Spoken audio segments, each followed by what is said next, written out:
Assalamualaikum warahmatullahi wabarakatuh. Tepangkeun wasta abdi Tio Andika Putra. Di dieu abdi bade ngawawancara salah sahiji ti anggota keluarga abdi ngeunaan COVID-19 kanggo pelajar.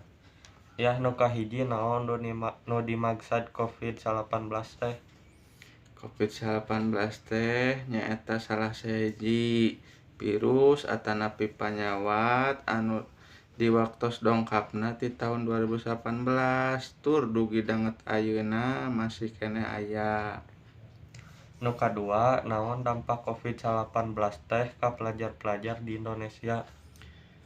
Nya kawilang ngapangaruhan pisan kanggo pelajar di tingkat SD, TK, panginten SMP, SMA sareng mahasiswa teu tiasa diajar di sakola sareng teu tiasa tepang sareng guru-guruna, kirang sosialisasi sareng rerencanganana, sok sanaos tiasa diajar daring oge tetep we panginten urang kalih alurang teh sok rada ngaraos aya anu kirang terutami tina belajarna.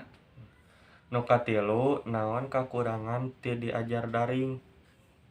Pami saur abdi tina belajar daring teh rada seueur nu kirang katangkap kumurang kalih atanapi pelajaranana sok bilih nganggo nganggo HP atanapi laptop oge sok aya wae panginten tinu sinyal atanapi kuota CF janten we pelajaran oge janten kaganggu.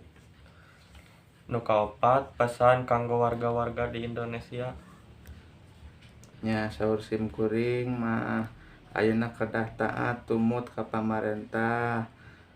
Urang kedah leuwih-leuwih ngajagi diri urang masing-masing supados ieu virus atanapi panyawat teh enggal-enggal teu aya di dunia terutama di negara urang sadayana negara Indonesia. Sakitu wae panginten wawancara ti abdi. Mugia janten motivasi kanggo urang sadayana. Assalamualaikum warahmatullahi wabarakatuh.